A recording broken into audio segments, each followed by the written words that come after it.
Okay. Year of Learning by Dr. Paul Koenigsberg in memory of his brother, Dr. Sam Koenigsberg, Shimon Ruvain ben Levish, and Ed Goldberg's cousin, Nisan Hara Nisan ben Fardosa. Paula and Bob Bromberg, in memory of their dear friend, Julian Smith, Yehuda ben Yisrael. Malka Mann, in memory of her family murdered in the Holocaust. Harav Tzvi Hirsch ben Shlomo Yaakov, Sarah Beth Ephraim, Yisrael David ben Harav Tzvi Hirsch, Ephraim ben Harav Tzvi Hirsch, Adia bas Harav Tzvi Hirsch, Miriam bas Harav Tzvi Hirsch, Pesel bas Harav Tzvi Hirsch, Shalom ben Harav Tzvi Hirsch, Shlomo Yaakov ben Harav Tzvi Hirsch, Shmuel ben Harav Tzvi Hirsch.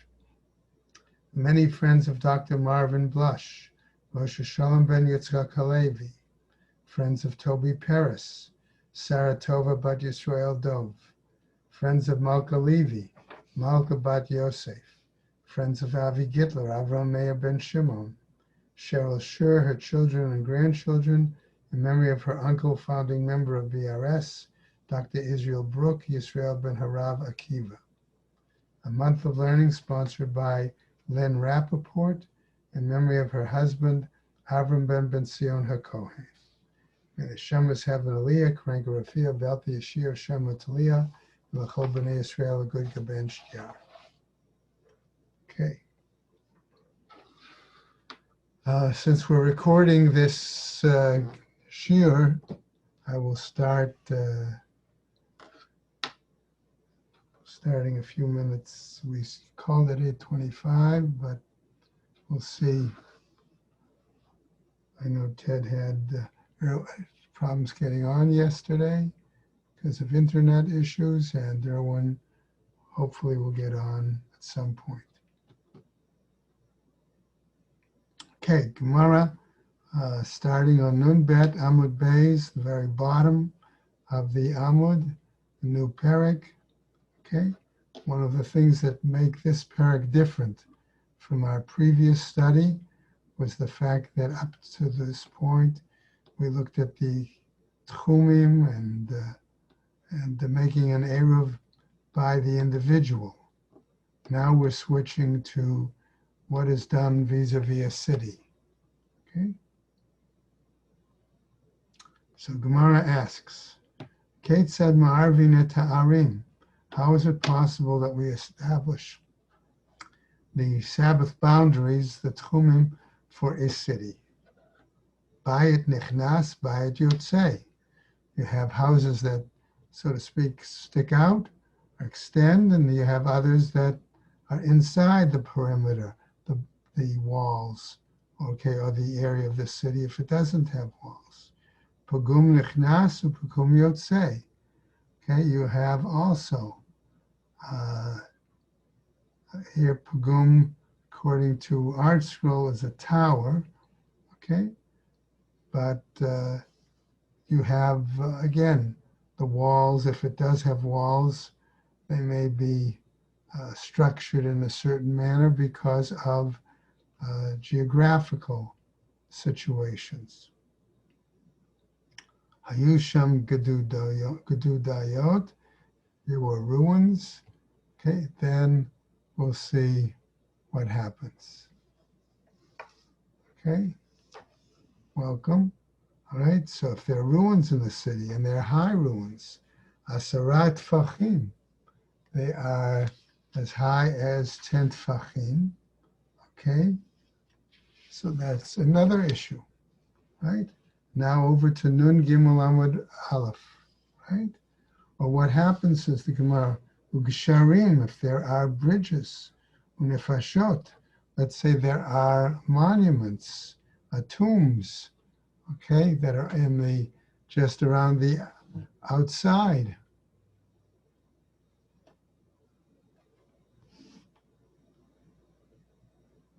Okay.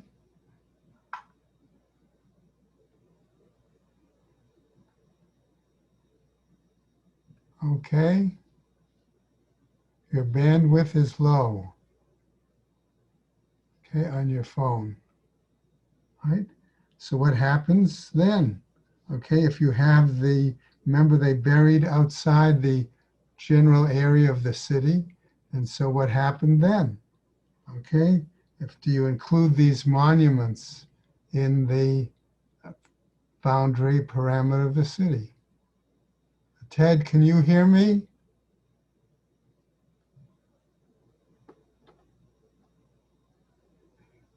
All it says is, Erwin, good morning.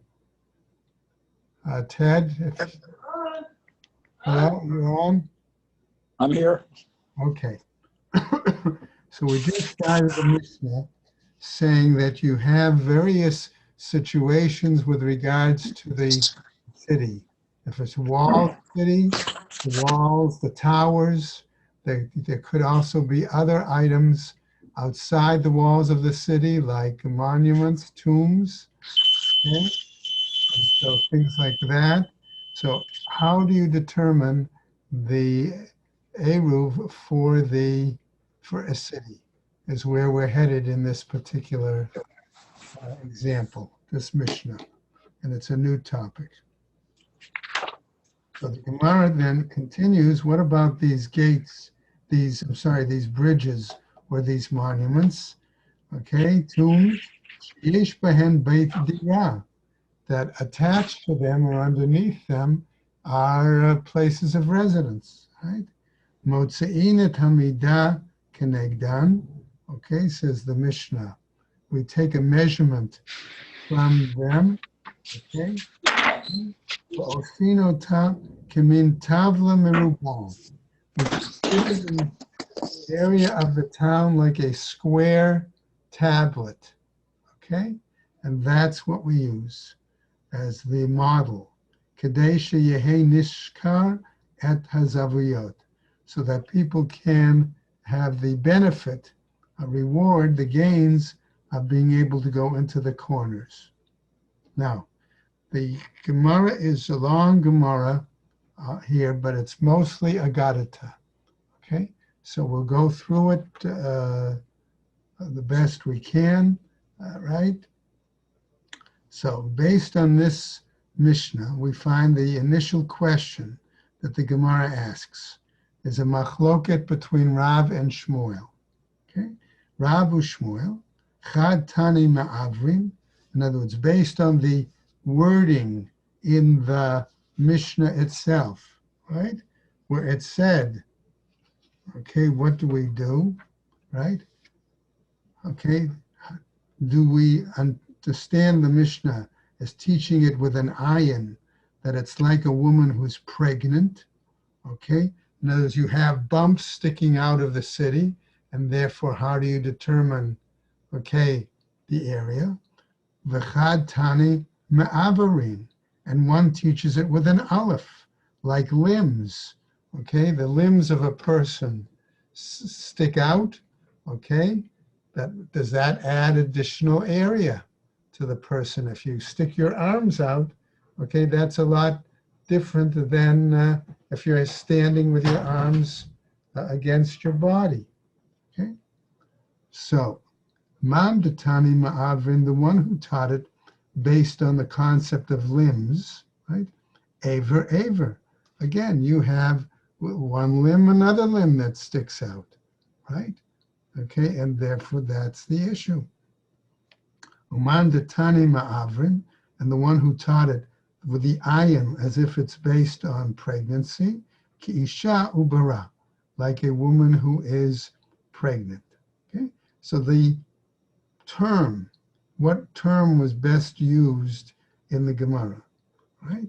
Now, Gemara is going to tell us, however, this isn't the only example of machloket between Rav and Shmuel.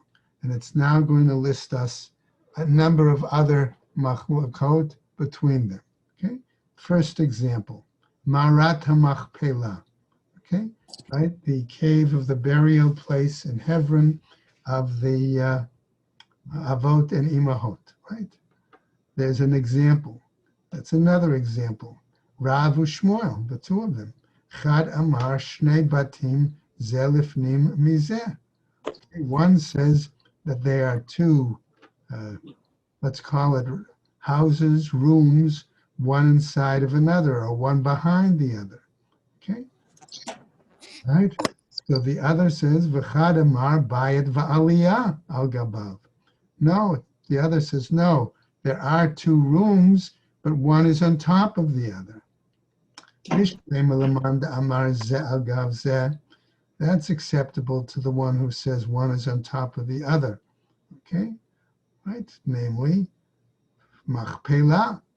Hainu machpelah. That's why they call it machpelah, the double, right? Okay. Elelaman da'amar shnei batim zeh lefnim mizeh. But according to the one who said one is in front of the other, mai machpelah. Okay, what do we mean by doubled? Right? Shekfula bezugot. That we say it's doubled in terms of the pairs, right? Okay, what pairs? Okay, we have multiple pairs of patriarchs and matriarchs buried in that place. Okay, Memra, okay, Kiryat Arba. Also, we have the fact that that town, that community, Hebron, had an earlier name and was called Kiryat Arba. Amar Rabbi Yitzchak, says Rabbi Yitzchak, Kiryat Arba. Why is it called Kiryat Arba of the four? Zugot, because there are pairs. Adam v'Chava, Adam and Eve. Avram v'Sarah, right? Yitzchak v'Rivka, right? Yaakov v'Leah. So we've got, okay, 1, 2, 3, 4 sets of pairs.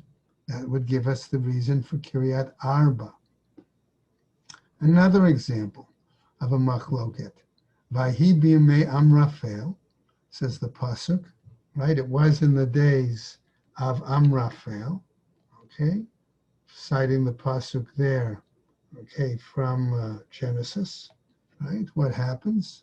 Rav Shmuel, again a machloket, in terms of the name, okay? How do they understood it? Chad amar Nimrod Shmo. One said his name was really Nimrod. V'lama nekra Shmo Amraphel. And why was he called Amraphel? She'amar v'hipil Avraham Avinu b'toch kivshan ha'esh. As if the name Amraphel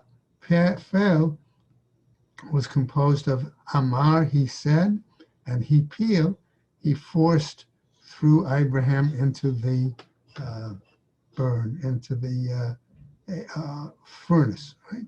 V'chad Amar, and the other said Amraphel Shmo, that Amraphel was his name. V'lama nekra Shmo Nimrod, and why was his name known as Nimrod? Shehimrid et kol ha'olam kulo alav b'malchuto, that he caused all of the world, the existing world at that time, to rebel against his kingship, against Hashem. Okay, based on what? Based on the pasuk, Vayakam Melech Hadash, okay? So in other words, that he encouraged the people to build the Tower of Babel, okay? And that was rebellion against Hashem. Okay? Another example of machloket, Vayakam Melech Hadash al Mitzrayim, where the pasuk said in Shmot that the new king arose over Egypt. Rav Shmuel, again the two of them, okay, give a machloket, right, in this case as well. Namely, what is it? Chad Amar Chadash Mamash. He was actually a brand new king. Chad Amar Shenitchadshu Gzerotav. And the other said no, that he reestablished certain decrees, negative decrees. Manda Amar Chadash Mamash, the one who says that it was actually a new king, Dichtiv, as it's written in the pasuk, Chadash. Umanda Amar Shenetchadshu Gzerotav, and according to the one who said that he renewed and reestablished certain decrees, Midelo Kativ V'yamat Vayimloch, since it's not written in the pasuk, okay, that the previous king died and somebody else ruled in his stead. And also, according to the one who said he established new decrees, Hakativ, but wasn't it written there also, Asher lo yadad Yosef, that he didn't know Joseph? Mai, what does it mean? Asher lo yada et Yosef. What is it? How can we say that if it was an old king who was previously there, that he didn't know, he didn't recognize Joseph? Dahava dame keman de lo yada le Yosef klau. That he made it appear, okay? He acted as if he didn't know Joseph whatsoever. Okay? Now we get to a siman, mnemonic device in the Gemara, Shmona Esrei, Ushneim Esrei, 18, 12. Lamadna, we learned, but David with king, with David, Vayiven and built.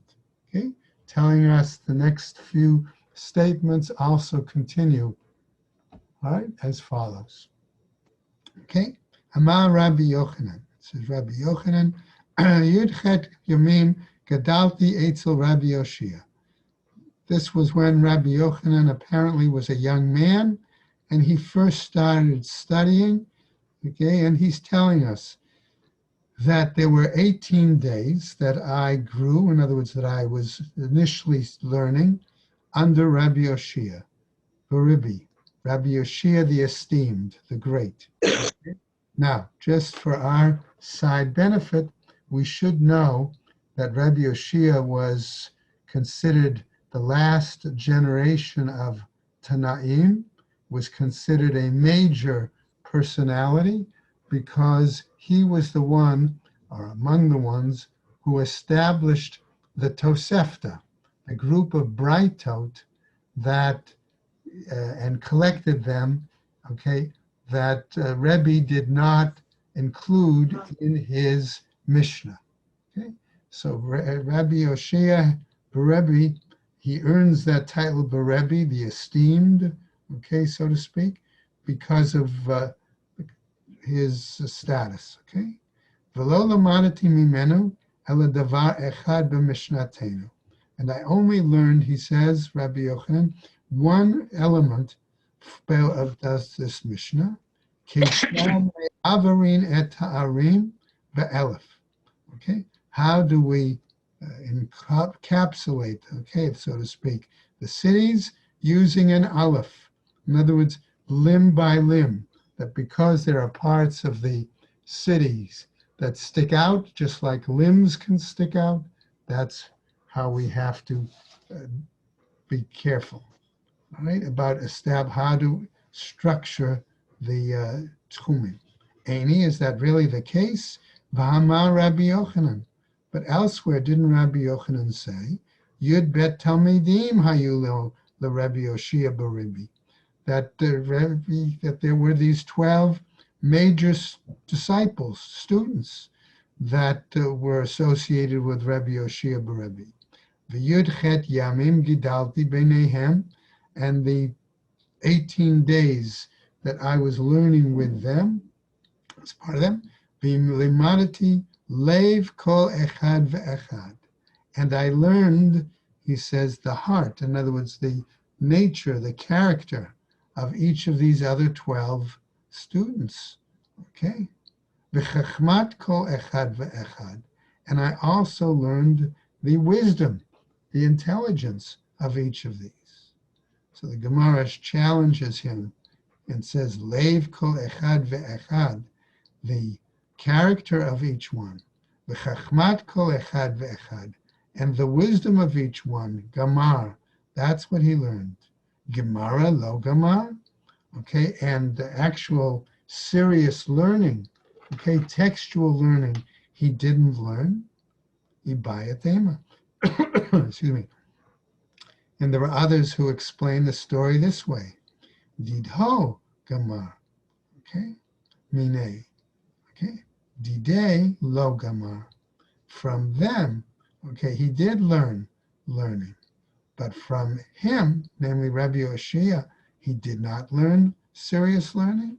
Ve'ibayat ema, and others will say davar acher, another case, namely to understand it this way. But Mishnatenu Ka'amar, they were talking about this particular Mishnah. Va'amar Rabbi Yochanan, and elsewhere Rabbi Yochanan tells us, Keshahayinu lomdim Torah etzel Rabbi Yoshia. that when we used to study Torah with Rabbi Yoshia, Hainu Yoshvin Arba'a Ba'ama. It was so crowded, he's telling us, that they used to put 4 people sitting together, 4 students, in a single amma. Okay? So figure if an amma is 18 inches, that amma, that's pretty tight, right? Amma Rabbi Kishahayinu Lomdim, Rebbe says, when we used to learn Torah, Eitzel Rabbi Eliezer ben Shamua, okay, what happened? Hainu Yoshvin Shisha Ba'ama. There were so many students that we had 6 in an amma. Okay? Amar Rabbi Yochanan. This is Rabbi Yochanan. Another statement. Rabbi Yoshia Baribi B'doro Rabbi Meir B'doro. That Rabbi Yoshia Barabi, okay, the esteemed Rabbi Yoshia, in his generation was similar to Rabbi Meir in his generation. Namely, Ma Rabbi Meir B'doro lo yechlu chavero la'amod al sof da'ato. The same way that Rabbi Meir in his generation, his colleagues were not always able to understand the depth of his knowledge and his questioning. Af Rabbi Yoshia lo yachlu chaverav la'amod al sof da'ato. So likewise, regarding Rabbi Yoshia, they were not always able to know the depth of his knowledge. Amar Rabbi Yochanan. Says Rabbi Yochanan, another situation. Liban shel rishonim, the heart, the character, he said, the personality, the nature of the earlier sages, kepitcho shel ulam. It was as large, as deep, okay, as the opening of the ulam. Remember, that was 20 amos wide and 40 amos high. V'shel achronim, and that of the later generations, the Amoraim, as opposed to the Tanaim, kepitcho shel heichal. That was like the opening of the heichal. That was 20 by 20, right? Va'anu, and we, the current generation, kimalon nekev machat sidakit. Our character, is like the hole in a very fine needle. So Gemara continues. Who were these earlier generations, okay, that had such character? Rabbi Akiva. Achronim, and the later generations, Rabbi Eliezer ben Shamua. Ika da'amri, and there are those, however, who explain it this way. Rishonim, the early generations, Rabbi Eliezer ben Shamua. Achronim, the later generations, Rabbi Oshia Barabi. It's Rabbi Oshia the esteemed. Va'anu, and we, kimalon nekev machat sidakit. And we are basically, again, like the hole of a small, fine needle. Amar Abai, and Abai then responds, Va'anan, and we, kesikta beguda legamra. Okay, we are only like, our learning is comparable to a peg in a wall. Okay, namely, what he's saying is the same way a peg is maybe, okay, it doesn't hold up the wall. It's like that, a tiny little amount, okay? When you put the peg in the wall, okay, the same way, that's how our learning is compared to the learning of previous generations. Okay, Amar Rava, and Rava says, Va'anan ki itztaba'a bakira lasavta. Okay, he says, we, okay, are like a finger, right, in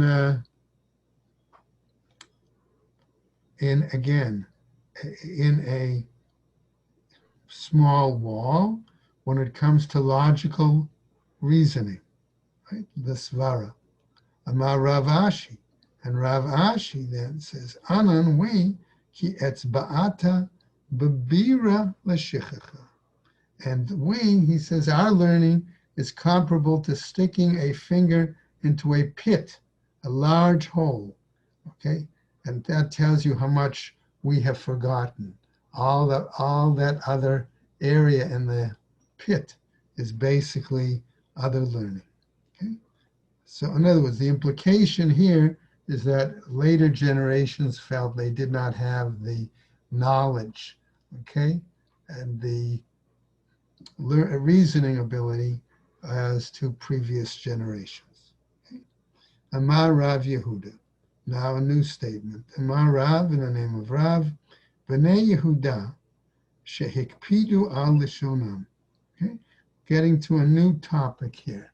Since we talked about the amount of knowledge that individuals had and sharing that knowledge, reasoning, it implied that their way of teaching, okay, and that their language was far clearer, was far more profound, okay?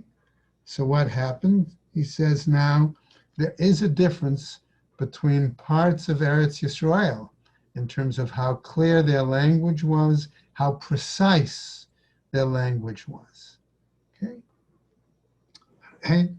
So this tells you very clearly that the Gemara is telling us words have power and words have meaning. Okay? Good lesson that certain people should learn in terms of the debate this week, right? Amar Rav Yehuda, Amar Ravs, he says, B'nai Yehuda shehikpidu al lishonam, that the people of Judah, in other words, the southern community around Jerusalem, who were exact in their language, nitkaima Toratam biyadam, that their learning was retained, okay, by them. B'nai Galil, the people in the north, shelo hikpidu al lishonam, who were not exact in their language, lo nitkaima Toratam biyadam, their learning was not maintained, right? Okay, so the Gemara says, Midei bikpida talia milta, on how precise the thing is, the language is. That tells you whether somebody is going to retain their learning. Ela b'nei Yehuda didai ke lishna, but the people of Yehuda who were exact in their language, umitnache laho simana, and therefore they were able to use their language in order to establish certain mnemonic devices and certain ways of remembering. Okay? Nitkaima Toratan biyadan. Therefore, their learning was remained. In other words, remember, if they did all oral learning, okay, there, the preciseness of the language enabled them to make associations, okay, or to remember a certain term that you would use then, okay, as a way of learning, maintaining, remembering, okay, what they learned.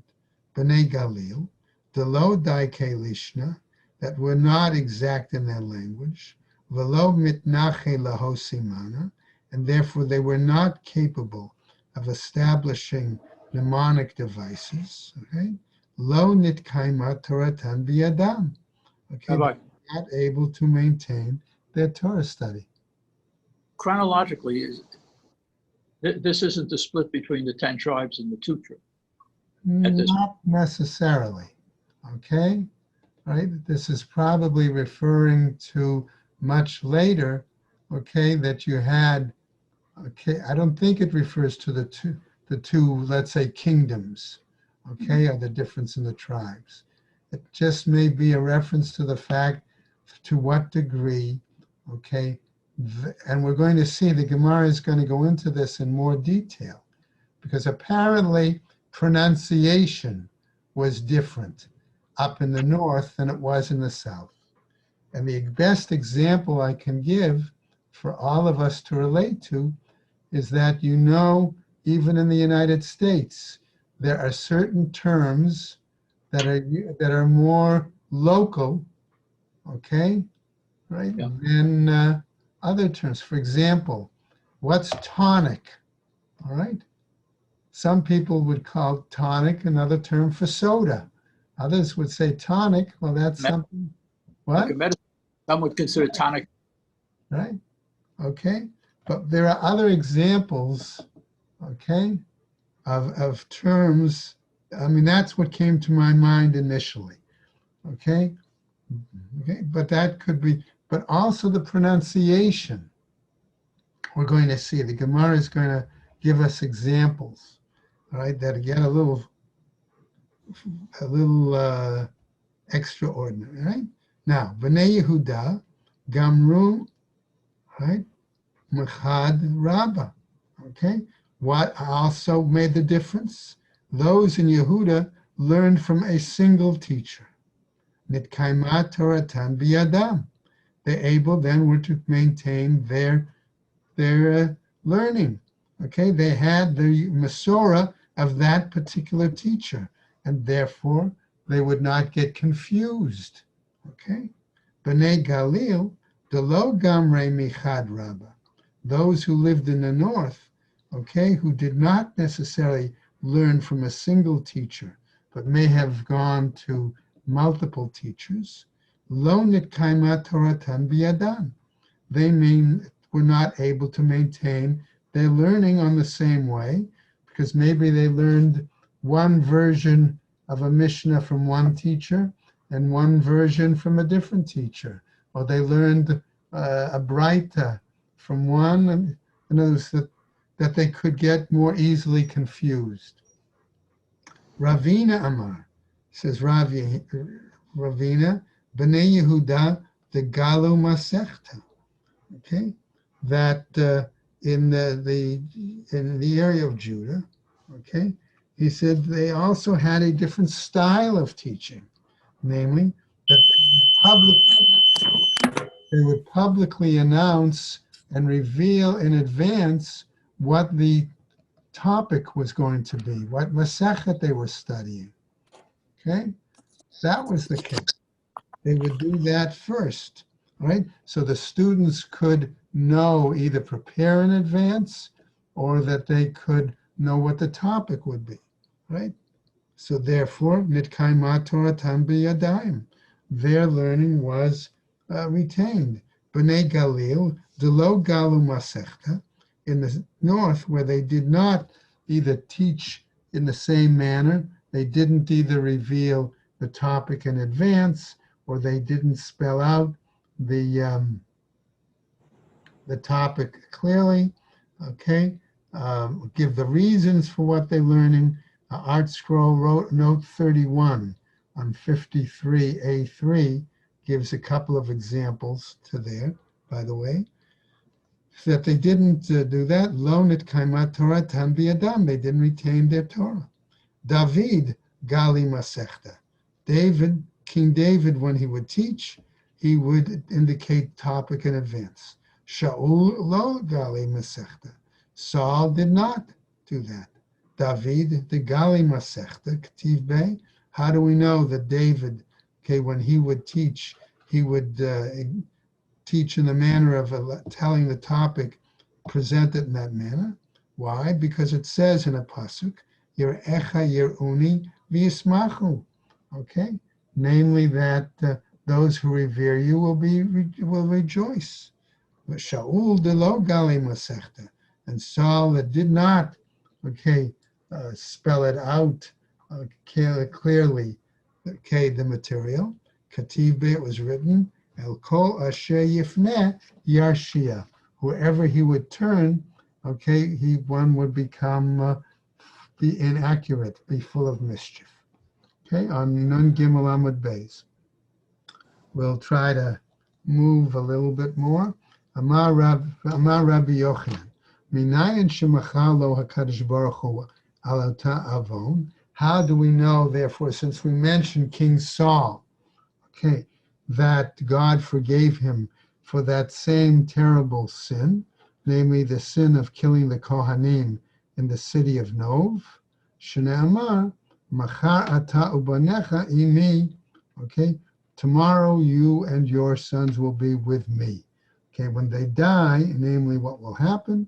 Imi b'mechitzati, that they will be with Hashem in his portion, namely in Gan Eden. Okay? new piece. Amar Rab Abba, says Rab Abba, Ika de Mashia Laho, the Bnei Yehuda, the Diek Lashne, okay? Namely, if somebody asks the people of Judah, who were exact, precise in their language, Ma'avarin Tanan or Ma'abrin Tanan, was it with an aleph or was it with an ayin that we say that we make these enclosures? Because of limbs or because of pregnancy? Akuzo tanan or akuzo tanan? Or in another case, okay, do we learn it with an aleph or we learn it with an ayin? Okay, yade, they would know. She'il nuhu, okay, they were asked, va'amre le'am, they told us, ika detani ma'avrin, va'ika detani ma'abrin. There are those who teach it with an aleph and those who teach it with an ayin. Okay, what happens? Further, ika detani akuzo with an aleph, va'ika detanu akuzo with an ayin. So the Gemara says, B'nai Yehuda, daike lishna ma'ihi, that the people of Judah were so precise in their language. What are we talking about here? Okay, Dahahu bar Yehuda. Why? So he gives an example that there was a certain person from the area of Yehuda, excuse me, the Amar Laho, and he told people, Talit yesh le limkor, I have a cloak to sell. Amrule, and they said to him, Mai gavan talitcha, what's the color of your cloak? Amar Laho, he said, Kitradin ale adama, it's the color of beets as they come out of the ground. Okay? In other words, very specific. Right? Bnei Galil, the people of the Galilee, the lo daike lishna, that they were not precise in their language. Maihi, what do we mean by that? The Tanya is taught, for example, in a Braita, Dahahu bar Galila, that there was a certain young man of the Galilee, Dahavu Ka'azil, who was going, V'amar Laho, and they said to him, Amar Laman. Okay, you say you're going to whom? Amar Laman. And he's saying again, I'm going to whom? I'm going to whom? Amrule, they said to him, Galila'a Shota, foolish Galilean. When you said Amar Laman, when you're saying Amar, do you mean Chamar, the Merkav? Are you referring to a donkey to ride on? O Chamar Lemishte? Or are you referring to beer to drink? Okay, apparently the Galileans would often drop the chet, okay, and pronounce it more like an aleph or an ayin. Amar, or maybe you're talking about amar lemilbash, wool in order to wear. O emar itkasa, or maybe you're talking about sheep, for example, for slaughter, right? Hahu itita. Another example, there was a certain woman, the ba'ilamema lechaverta, she wanted to say to her neighbor, ta'i de ochlayach chalva, okay? Namely, you're welcome to come and eat from my chalva. One says it's fat, other says it's milk, okay? Amrala, what did she say to her?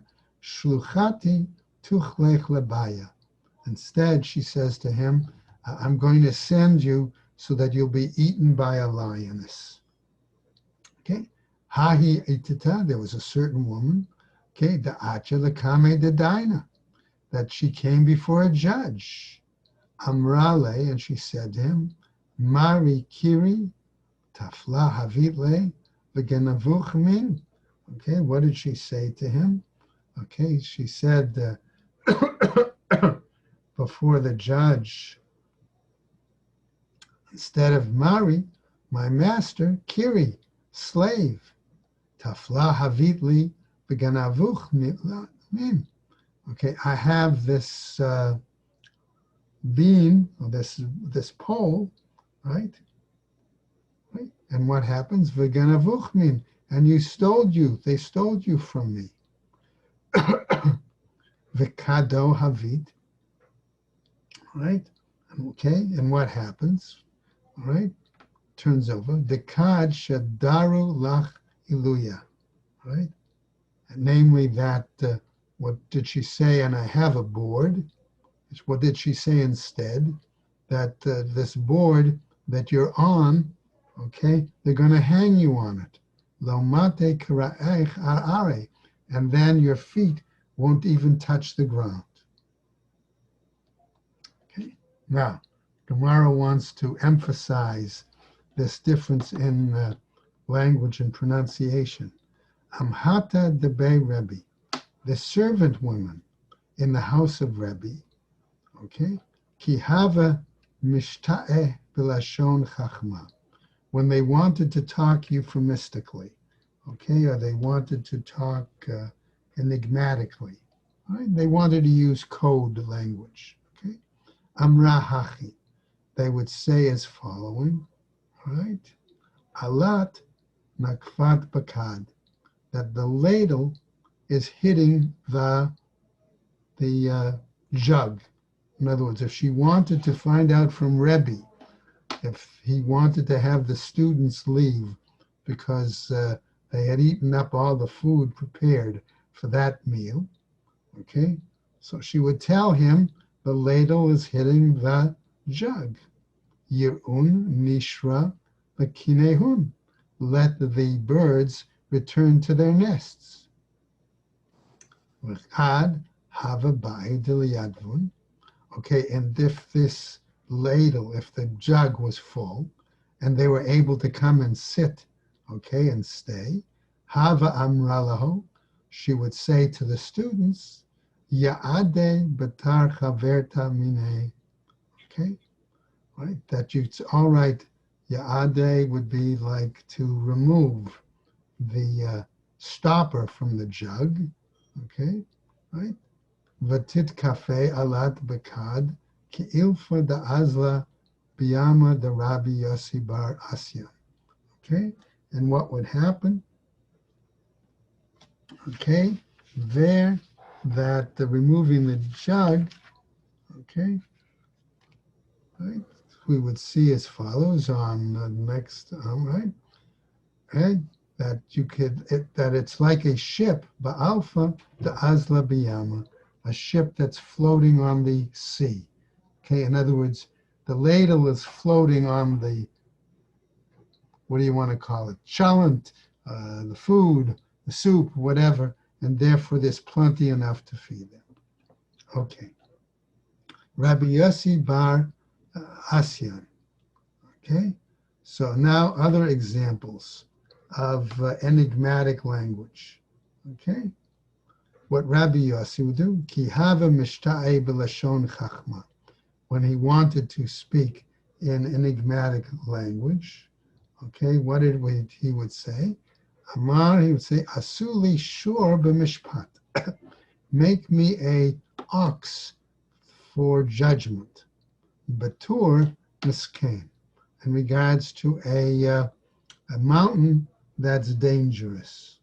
Okay, the implication, of course, being, okay, that he's telling them something to do with regards to food.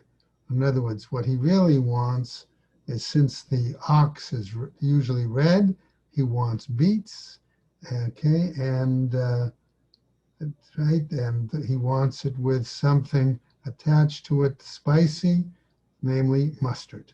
Okay, Rakad have sha'il b'ushpiza. Okay, and what would happen?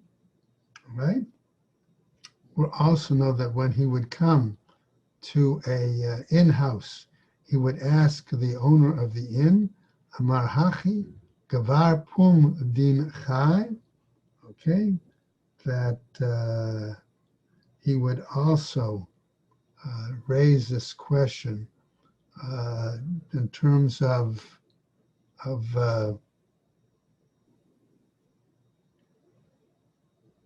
okay, is the I guess what we would talk it, Gevar Pum is the man's, Gever Pum is the man's mouth alive. Mazotovayesh. Okay, what good is that? Okay, what he's referring to, of course, really is again, uh, is the man in good health? Is his family in good health? Things like that. Okay, another example. Rabbi Abahu, ki hava mishta'e b'lashon chachma. When Rabbi Abahu would come and speak in enigmatic language, hava amar hachi, he would say the following: Atrigu the pechamim. Okay, put the two etrogs on hot coals for me. Okay, right? So in other words, again, the implication is okay, spread out the coals so that they're wide enough apart.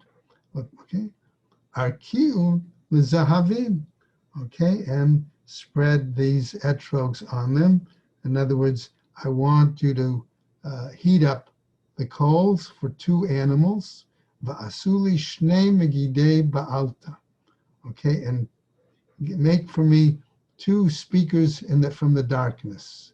Okay, in other words, two animals like roosters that crow in the morning. Okay, things like that. Ikadam, right? And there are those, okay, who said it this way: V'asuli bahen shnei magidei ba'alta. Okay, that you'll make for me two tellers of the morning. Again, two roosters. Amrule Rabbanan Rabbi Abahu. And so the rabbis then at times would respond to Rabbi Abahu, okay, the following: Hitzpanenhu Hechan Rabbi Eli Tzafon. Tell us, okay, show us where Rabbi Eli is hiding. Okay, in other words, how come if he's not here, what is he doing? Amar lehen, he would say to them, Alatz b'na'ara, ahoranit, iranit, vahaneita. Okay, that he would give them an answer that he rejoiced, okay, with a young priestly woman, okay, and and basically that she was ironit, she was lively, and she kept him awake. So in other words, either they were telling him that he had remarried and his second wife was considerably younger and keeping him busy, so to speak, or they were referring to him as that basically he was up most of the night learning, and therefore that's why he didn't, okay, that kept him busy, and therefore that's why he didn't get up the next morning, okay? Amrela, okay. Isha v'amrela masechta. There are some say it referred to a woman, and some say it referred to his studying a piece of Talmud. Amrela Rabbi Eli. So now another example. They said to Rabbi Eli, right? Hatzpanenu hechan Rabbi Abahu tzafun. Show us where Rabbi Abahu is hiding. Okay? So he would answer them in enigmatic language. Again, Amar lehem, nitya etz b'machtir. He's in conference with the crown. Okay? V'hanagiv l'mefiboshet. And he's headed south from Mephibosheth, okay, which really meant to tell them, number one, that maybe he had gone and traveled to meet with the Nasi, okay, and second of all, that, or maybe he had gone south to meet with the scholars who live in the south. Okay? Amar Rabbi Yeshua ben Hanania, and Rabbi Yeshua ben Hanania now tells us another piece of Agadata, but it's one long story, okay? And we'll finish up shortly, okay? Namely the following. He says to the Abbas, Miyamai lo nitzachti adam chutz me'isha tinok v'tinokot. He's basically saying no one ever got the better of me in terms of a conversation, a debate, a discussion, other than in three situations. One with a woman, one with a young boy, and one with a young girl. Okay? And he's going to tell each the stories. Isha, with regards to the woman, Mahi, what was it? Pam echat nitarachti etzel achsanya achat. One time I visited a certain inn. Astali pulin biyom rishon. She made me beans on the first day. Achaltim v'lo shiarti mehen klum. I ate them all and I didn't leave over anything. Shniya, the next day. V'lo shiarti mehen klum. And again, I didn't leave any over. Okay, which in both cases was inappropriate behavior. Okay. Yom Shlishi, on the third day, Hikti Chatan b'melech. She increased the amount of salt in the beans. Kevan sheta'amti, once I tasted it, mashachti yadi mehen. I pulled my hand away from them. Amrali, Rebbe, she said to me, Rabbi, mipnei ma incha so'ed, why aren't you eating? Amarti la kvar sa'adati mi ba'od yom. I already ate my meal today. Amrali, she said to him, Haya lecha lemshoch yadchach min hapat. Then you should have taken your hand away from the bread. Namely, you should not have eaten so much the previous meals. Amrali Rebbe, she said to me, Shema lo hinachta pe'ah b'rishonim, v'lo kach amru chachamim, ein misharin pe'ah be'alfas, aval misharin pe'ah b'ka'ara. Okay, and so she said to him, Rebbe, okay, perhaps you should not have left, right, a pe'ah, the quarter, right, leave the portion over, okay, originally from the earlier servings. V'lo kach amru chachamim, but wasn't it such that the sages said, ein misharin pe'ah ba'alfas, we don't leave over the food in the cooking pot, aval misharin pe'ah b'ka'ara, but one should leave over some food on their plate. Okay, it's a sign of good manners. Tinoket. Okay, what about the example of the young girl? Ma'ihi, what was it? Pam achat hayiti malech b'derech. One time I was traveling on the road. V'hayita derech overet b'sadeh. And the field and the road passed by a field, right? It led through a field. V'hayiti mahalech ba. And I was walking through this field. Amrali tinoket, the young girl said to me, tinoket echad, one young girl, Rabbi, lo sadahu lazo, Rabbi, isn't this a field? Amarti la, I said to him, lo derech kvushahi, isn't this a well-trodden path through the field? Amrali, she said to me, listim kimotcha kavshuha, robbers like you conquered it.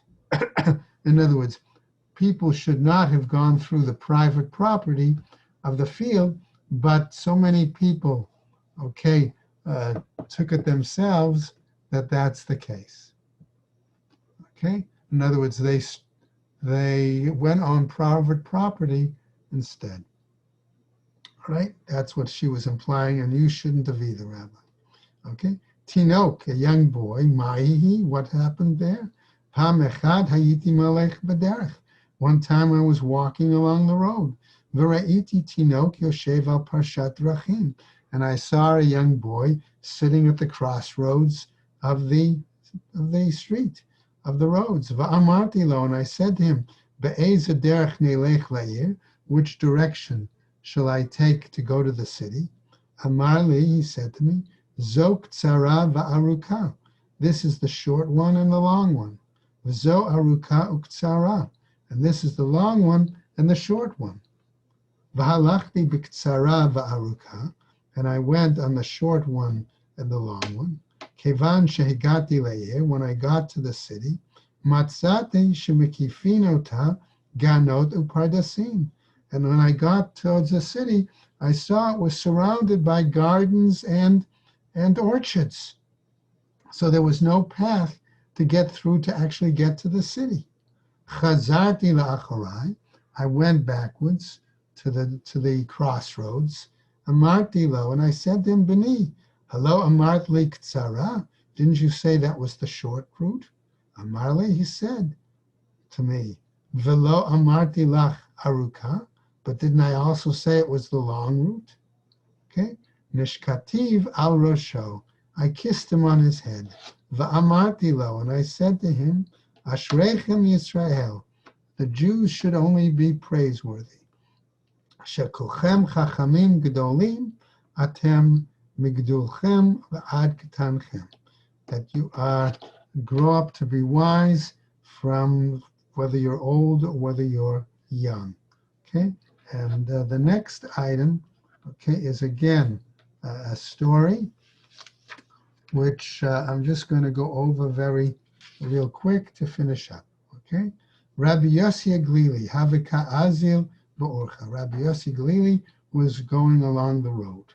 Ishkachei leBruria, and he met Bruria. Amarla, he said to her, Be'ez derech nelech lelud. What path should we take to get to Lud? Amra le, and she said to him, Glili Shota, foolish Galilean, lo kach amru chachamim.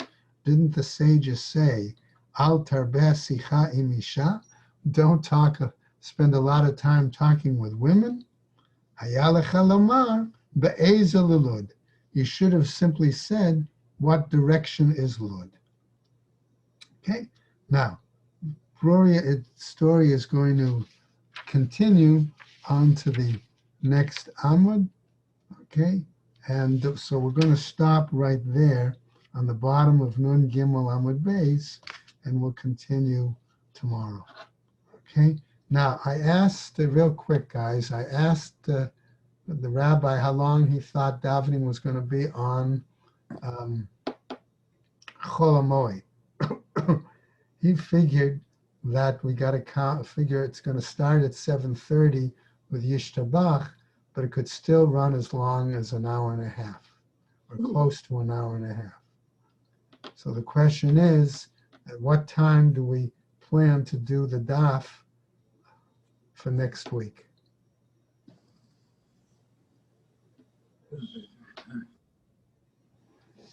Should we shoot for 9 o'clock, or should we shoot for something later? I wouldn't want later. I wouldn't want later. You wouldn't want. Can't imagine an hour and a half.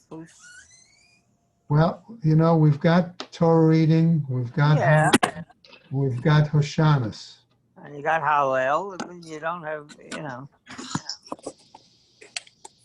I'm hoping it won't be an hour and a half. So I'm prepared to suggest let's at least try to start maybe at 9. Okay? Okay. And, Marvin, does that work for you? Ted, does it work for you? Yeah, I would try it. Yes. We'll try it, and if we have to adjust, we'll adjust a little bit. Okay? Yes. Very good. All right, guys?